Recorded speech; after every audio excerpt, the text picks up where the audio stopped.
ऐसा कहना है कि जो संजय राय है ये तो एक मोहरा है, असल में रेपिस्ट कोई और है और ये जो गवर्नमेंट है और ये जो पुलिस वाले हैं ये किसी और को बचाने की कोशिश कर रहे हैं। ये लड़के हैं, रेप कर देंगे तो क्या आप उनको फांसी दे देंगे?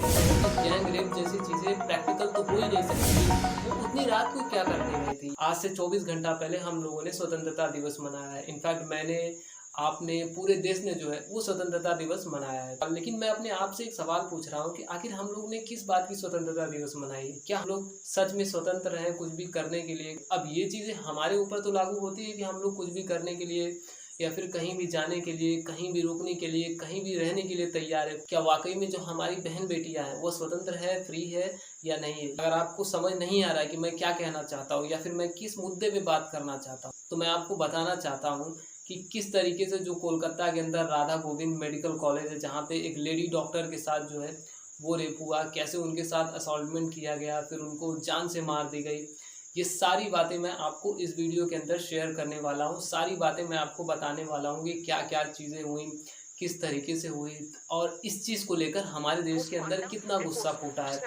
और ये सवाल पूरे देश के अंदर है, क्या बहन बेटियों के साथ हम लोग यही सहते रहेंगे? क्या हमारी कब तक ये जो देश है वो निर्भया जैसे रेप केस को देखता रहेगा? उन्नाव, देखिए इन्हीं सब बातों को हम लोग इस वीडियो में समझने वाले हैं। मैं चाहता हूँ आप और मैं इस चीज़ के खिलाफ मिलकर आवाज़ उठाएं, ताकि ये जो हमारी बातें हैं, ये जो हमारी आवाज़ है वो लोगों तक पहुँचे। ये जो हमारे देश के अंदर हो रही है, जो कि काफ़ी ज़्यादा भयावह है, इस पे लगाम लगाई जा सके, ये बहुत ही ज़रूरी है। वरना आज के समय में जो हमारी बहन बेटियां हैं, कॉलेजेस में डॉक्टर हैं या फिर कहीं पढ़ रही, उनका घर से निकलना बहुत मुश्किल होगा। हम लोग बहुत सारी बातें करते हैं कि हम लोग बहुत तरक्की कर रहे हैं, देश बढ़ रहा है, देश की ग्रोथ बढ़ रही है, जीडीपी बढ़ रही है, एजुकेशन लिटरेशन रेट जो है वो बढ़ रहा है, बहुत कुछ हमारे देश के अंदर बदल रहा है। लेकिन अगर कुछ नहीं बदल रहा है तो वो एक चीज़ है, ये जो रेपिस्ट है, ये जो रेप करने वाले लोग हैं, इनकी सोच। और साल दर साल ये जो पॉलिटिक्स हो रही है इसको लेकर, वो नहीं बदल रही है।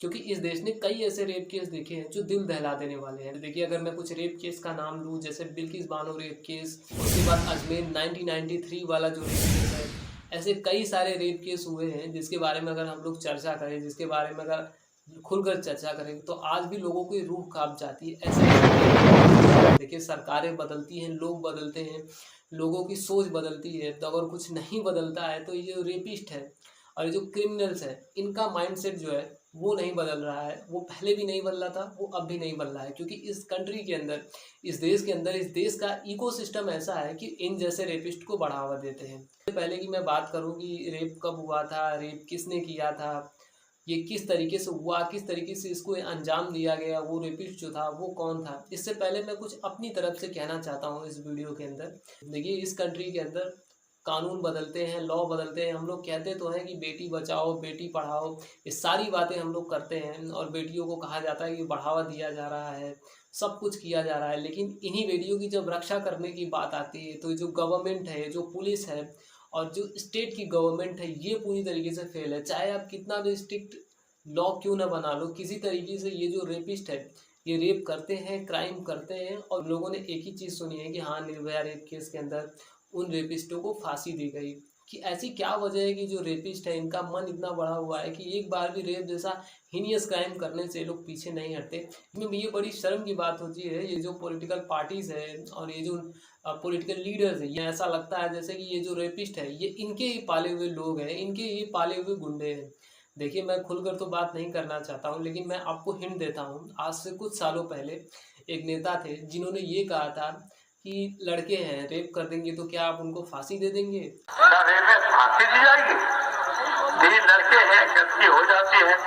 हुसैन को भी फांसी दे दी बम्बई में। अब सोचिए आप, ऐसे कानूनों को बदलने की कोशिश की जाएगी, नाम किसी और का हो जाता है। जब ऐसे जैसे पॉलिटिकल लीडर जो है वो रेपिस्ट के फेवर में बयान देते हैं, तो ऐसा कैसे होगा कि हमारे सोसाइटी के अंदर जो रेप केस है वो कम होंगे? लोग बड़ी ही आसानी से औरतों पर आवाज़ उठा देते हैं कि नहीं, वो उतनी रात को क्या करने गई थी, या कोई छेड़ता है तो लोग उल्टा औरत की गलती निकाल देते हैं, बजाय इस चीज़ को सोचने के कि उस पर क्या बीत रही, न जाने कैसी कैसी प्रॉब्लम्स वो फेस कर रही है, ऑफिस से लेकर घर तक, स्कूल से लेकर कॉलेज तक, न जाने कितने ही ऐसे असॉल्टमेंट को वो झेलती है। लेकिन लोग बिना कुछ सोचे समझे उस पर आवाज़ उठा देते हैं कि नहीं नहीं, इसमें तो औरत की ही गलती है। इसीलिए जो रेपिस्ट है उनको भी ये लगता है कि अगर ये लोग रेप करते हैं तो इसमें जो औरतें हैं उनको भी लोग गलत ठहरा देंगे, उनको इन लोगों का मनोबल इतना बढ़ जाता है कि ये लोग हमारी बहन बेटियों का रेप करने से ये लोग पीछे नहीं हटते हैं, क्योंकि ये वो लोग होते हैं जो किसी तरीके से पॉलिटिकल कनेक्टेड होते हैं या पावर वाले लोग होते हैं, उनका हाथ इनके सिर पर रहता है, इसलिए ये लोग रेप जैसा हीनियस क्राइम करने से पीछे नहीं हटते, जिसको लेकर काफ़ी ज़्यादा लोगों का खून खौला हुआ है कि आखिर कब तक ये जो देश है वो ऐसे ऐसे रेप केस को देखता रहेगा, कब तक अपनी बहन बेटियों का रेप देखता रहेगा, कब तक ऐसी ऐसी चीज़ें सहती रहेंगी। अब देशवासी भी सोच रहे होंगे कि बस बहुत हो गया, अब और नहीं। अब इस रेप केस के अंदर क्या हुआ है हम लोग उसको डिस्कस करने वाले हैं। कोलकाता के अंदर मेडिकल कॉलेज है, आरजीकर मेडिकल कॉलेज, और इस मेडिकल कॉलेज में एक लेडी डॉक्टर होती है जिनकी डे नाइट ड्यूटी लगी होती है। तो देखिए होता क्या है कि 9 अगस्त की रात को 3 बजे वो बहुत ही ज़्यादा थक जाती है और थोड़ा सा आराम करने के लिए वो एक सेमिनार हॉल में आती है। इसी हॉस्पिटल के अंदर एक शख्स था जिसका नाम था संजय रॉय।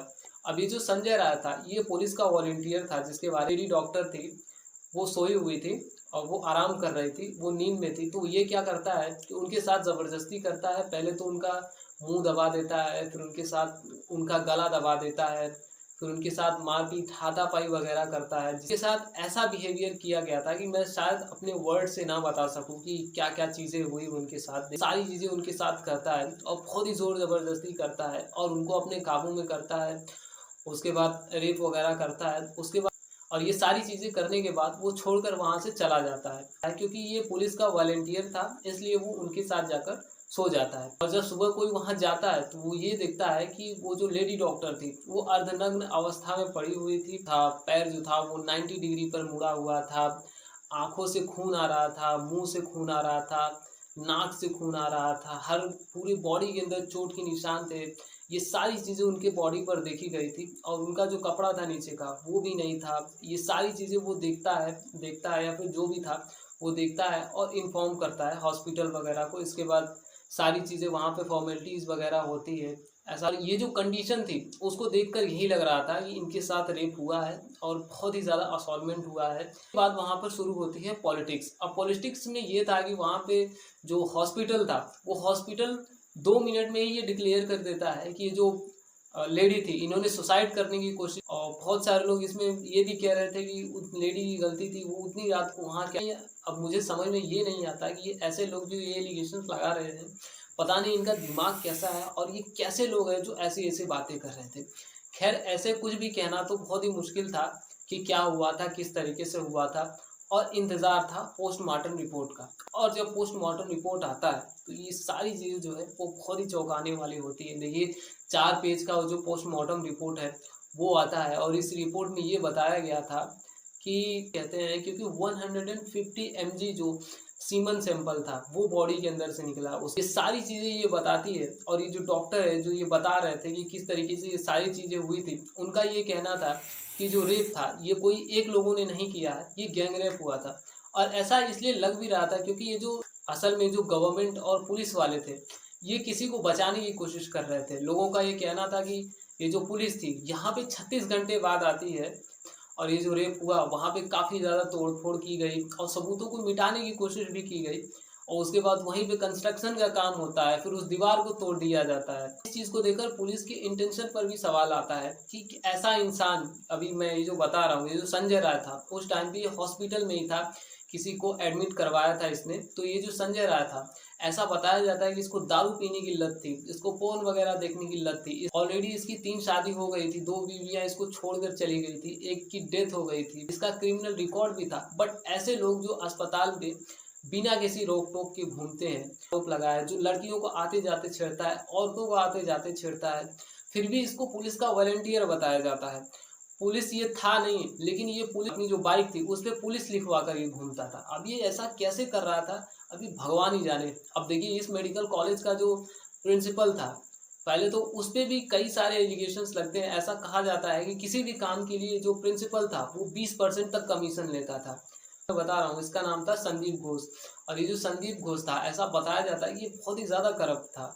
पहले तो प्रेशर पड़ता है तो ये रिज़ाइन दे देता है, लेकिन ममता सरकार क्या करती है कि ठीक इसको दूसरे कॉलेज का प्रिंसिपल बना दिया जाता है। ऐसे लोग जिन पर इतने सारे क्रिमिनल चार्जेस हैं, अब इतने सारे इन पे केस चल रहे हैं, जो कई बार लड़कियों के साथ छेड़छाड़ करते हुए पाया गया है, जो औरतों के साथ छेड़छाड़ करता है, ऐसे लोग जो समाज में खुला घूम रहे हैं, तो ऐसे लोग जो है वो सोसाइटी के लिए खतरनाक होते हैं। अब देखिए कई सारे इन्फ्लुएंसर्स और डॉक्टर्स ये दावा कर रहे हैं कि अब ये जो संजय राय है, ये तो दिखाया जा रहा है कि रेप इसी ने किया है, ऐसा और ये जो चीज़ है ये बंगाल पुलिस ने कंफर्म की है। लोगों का ऐसा कहना है कि जो संजय राय है ये तो एक मोहरा है, असल में रेपिस्ट कोई और है, ये गैंग रेप का मामला है और इसको जो ममता सरकार है और ये जो बंगाल की पुलिस है पूरी तरीके से दबाने की कोशिश कर रही है। जिस तरीके से पोस्टमार्टम की रिपोर्ट आई है जैसा बताया गया है, क्योंकि जो सीमन वाला बात बताया गया है कि 150 mg सीमन जो बॉडी के अंदर से निकला है, चीज़ें बताती है कि ये रेप जो है वो एक पर्टिकुलर इंसान ने नहीं किया है, ये चीज़ कई लोगों ने मिलकर करी है। अब पुलिस ये किस तरीके से कह रही है कि इसमें सिर्फ एक लोग का हाथ है। अब देखिए सीसीटीवी कैमरे को सिर्फ इन लोगों ने देखा है और किसी ने तो देखा है नहीं, तो ये लोग जो कह रहे हैं अब इनकी बातों में कितनी सच्चाई है ये तो यही लोग जाने। लेकिन ये जो दावा हो रहा है, जिस तरीके से दावा किया जा रहा है, वहाँ के लोग जिस तरीके से दावा कर रहे हैं कि ज़रूर इसमें कोई बड़ी पॉलिटिक्स है। और आपको क्या लगता है कि जो रेपिस्ट है, क्या उनको सरकार बचाने की कोशिश कर रही है, जो ममता बनर्जी की सरकार है, और या फिर ये जो तोड़-फोड़ हुआ, सबूतों को मिटाने की कोशिश की गई या फिर सबूतों के साथ छेड़छाड़ करने की कोशिश की गई?